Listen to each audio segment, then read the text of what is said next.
अभी मैं जब घर पे थी, जब मैंने सोचा कि मुझे महाकालेश्वर जाना है, उज्जैन जाना है, तो मैंने सारी जगह यात्राएं करी, शांतिपनी आश्रम वगैरह सब, महादेव के मंदिर, बहुत मतलब 8-10 जगह थी वहाँ पे।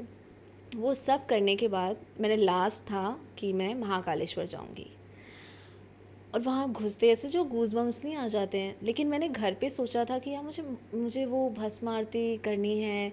अब वो कैसे होगा, मतलब हम लोग कोई शाहरुख खान सलमान खान नहीं है कि हम जो है एक अलग अटेंशन मिलेगा, या हम कुछ ऑब्वियसली नहीं। कैसे जाना है वो भी नहीं पता।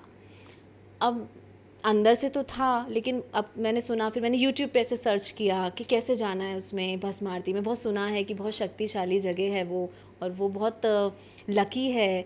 तो और कैसे होती होंगी अंदर के, कैसे भगवान जी होते होंगे, क्या होता होगा, वो मेरे क्वेश्चंस थ्रू आउट चल रहे हैं। मैंने फिर उनको जब सर्च किया तो समझ में आया कि 1-1 महीने पहले बुकिंग करनी पड़ती है। अब मैं सैड हो गई, मैंने बोला यार अब मैं वहाँ जाऊँगी, ये नहीं कर सकती मैं। मैंने बोला चलो कोई बात नहीं, भगवान चाहेंगे तो कुछ देखेंगे, तब तक चलो मैं दर्शन तो एटलीस्ट मंदिर में जाकर तो आऊँ। तो मैं मंदिर गई। मतलब मैं सोचती हूँ ना अभी भी वो चीज़ें, ऐसे गूज़बम्प्स आ जाते हैं कि मैं मंदिर गई हूँ। और जनरली मैं ऐसे ही दर्शन के लिए, तो आप होते हैं भोले, मतलब भोले जी को देखते हैं तो आपकी आंखों में आंसू आते ही हैं, क्योंकि वो जिसको आप सबसे ज़्यादा मानते हो। तो वहाँ पे एक जनरली एक पर्सन थे। मैंने उनसे पूछा ऐसे ही कि अच्छा यहाँ पे वो वहाँ खड़े थे, मुझे लगा कुछ इन्हीं के पर्सन होंगे, तो मैं पूछ लेती हूँ एक बार कि कैसे कर सकते हैं, या अगर तो मैंने बोला कि एक्चुअली मुझे ना भस्म आरती अटेंड करनी थी, तो उसका कैसे होगा। उन्होंने सीधा, मैम वो तो आपको वो बुकिंग करनी पड़ेगी, ऑफलाइन बुक करनी पड़ती है टिकट, आपको तब करना पड़ेगा। मैंने बोला अच्छा, मतलब कुछ और प्रोसेस नहीं है जैसे मैं कर सकूं, क्योंकि मैं बहुत दूर से इतने आई दूर से हूँ। आने के बाद तो दर्शन न मिले। तो बोले कि नहीं मैम वैसा तो ऐसा कुछ है नहीं है, आपको वही, या तो अब एक ये भी है कि जैसे, फिर मैंने बोला ये जो बड़े बड़े सेलिब्रिटीज़ होते हैं, शाहरुख खान तो नहीं, जैसे अब हमारे ये जो अभी कितने वरुण धवन वगैरह जाते हैं, ये सब कैसे जाते हैं, मतलब कैसे इनको मिलता है एंट्री, कुछ स्पेशली कुछ ऐसा है क्या। तो उन्होंने बोला कि मैम देखिए वो तो हैवी अमाउंट दे के जाते हैं, एक दक्षिणा देते हैं ना लोग कि भाई एक इनके नाम पे कुछ दान करते होंगे या जो भी रहता होगा। तो उन्होंने बोला कुछ 3-4 लाख रुपए वो देते हैं ऐसा। मैंने बोला क्या मैंने बोला अच्छा, मैंने बोला तो फिर नहीं हो पाएगा क्या, कह रहे नहीं मैम वैसे ही वही प्रोसेस है आपको, तो वही ऑनलाइन आप 1 महीने पहले आप बुक करोगे तो आपको मिल जाएगा, वो भी देखना पड़ेगा, फिर आपको 7 बजे से लाइन लगानी पड़ेगी शाम को, सुबह 4 बजे के लिए। अब मैं वहाँ पे ऐसे क्या, अब मैं इतनी थक चुकी थी कि मैं अब 10 घंटे कैसे खड़ी रहूँगी, और प्रोसेस भी नहीं पता है। मैंने बोला ओके ठीक है। तब जैसे जैसे अब फिर जब मैं जाने लग गई, उन्होंने नंबर एक्सचेंज कर लिया कि मैम फिर भी आप अपना नंबर दे दो, अगर कुछ होगा तो आई लेट यू नो। मैंने बोला एक्चुअली मेरी क्या है, कल की फ़्लाइट है, तो कल 10 बजे की फ़्लाइट है मेरी, तो अगर होगा तो प्लीज़ बताइएगा। ऐसे करके मैं दर्शन अच्छे से करके मैं निकल गई। एंड मैं, आप बिलीव नहीं करोगे कि मेरे को 9 बजे फ़ोन आता है कि मैम हमने बात, मैसेज आया था कि मैम हमने बात की है, ऐसा ऐसा रहेगा और इतना अमाउंट आपको देना रहेगा, और मतलब एक वीआईपी एंट्री लगा लो आप कि ऐसा कर सकते हैं, ठीक है। मैंने बोला ओके, मेरा तो ये था कि मुझे जाना है, मैं तो उसमें थी कि मैं ठीक है। तो मैंने बोले आपको फिर आप 12 बजे आ जाना। तो मेरे को ना ऐसे थोड़ा एक बार मैंने ओके बोल दिया, अब वो ना आधे आधे घंटे में फॉलोअप चल रहा है। अब मैं ना कुछ डर गई। फिशी वाइब आ रही हाँ, क्योंकि होगी। आजकल ज़माना नहीं है ना कि नहीं। आपको ऐसा कोई अच्छा बंदा कोई मिले। अब मैं वो सोच रही हूँ कि मैं कहीं गलत तो नहीं फंस रही, कौन था मैं जिससे बात कर कर आ गई।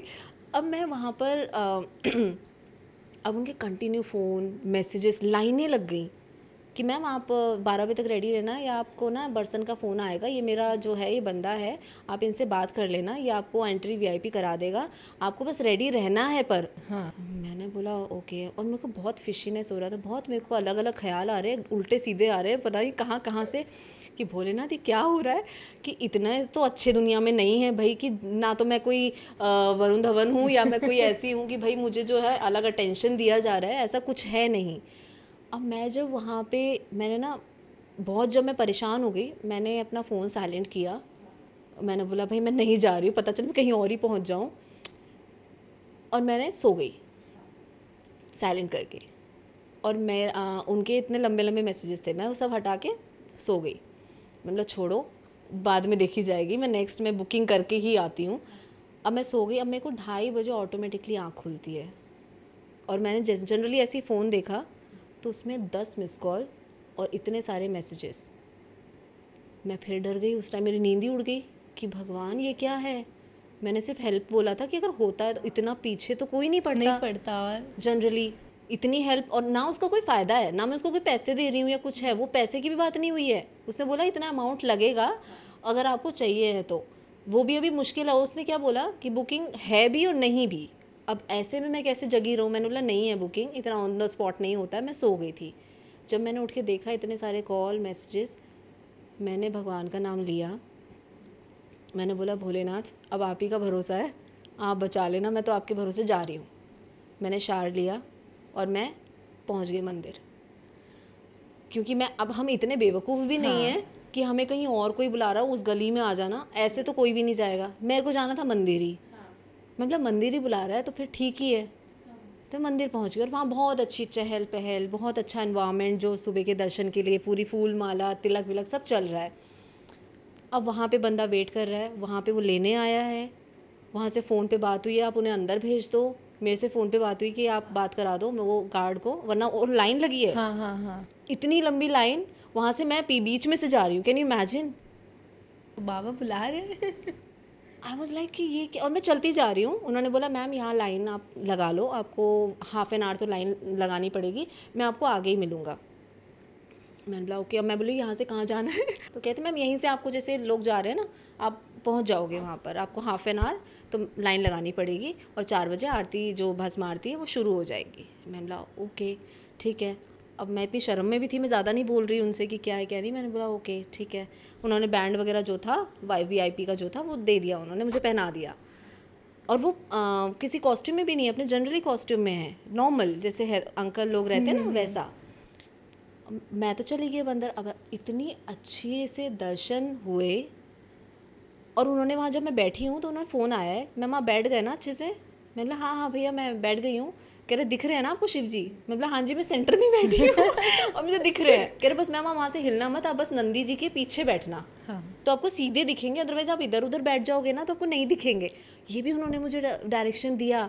वरना मैं देख रही हूँ वहाँ पे लोग इतना दूर दूर बैठे हैं, वो TV में देख रहे हैं। तो TV में तो मैं YouTube पे भी देख सकती थी तो उन्होंने बस इतना पूछा और फ़ोन रख दिया। मैं तो खो गई दर्शन में। और सारे इतने 6 बजे मैं बाहर निकली। मैंने सोचा उनको थैंक यू बोल देती हूँ, कहाँ है क्या है। गायब, ना उनका कोई फ़ोन, ना मैसेज, ना कोई पैसे मांगने के लिए भी फ़ोन नहीं आया कि मैंने आपकी एंट्री करवाई। तब मुझे समझ में आया कि ये भोलेनाथ बुला रहे थे और मैं नहीं जा रही थी। और भोलेनाथ बुला नहीं रहे थे, खींच के ला रहे थे कि तू आ, तू क्यों नहीं आ रही, तेरा सारा मैंने सेटिंग कर दी है। ओ गॉड, मतलब और ये मैंने आपको सिर्फ एक छोटा सा ना 1 पॉइंट बताया है जो मेरे साथ हुआ है।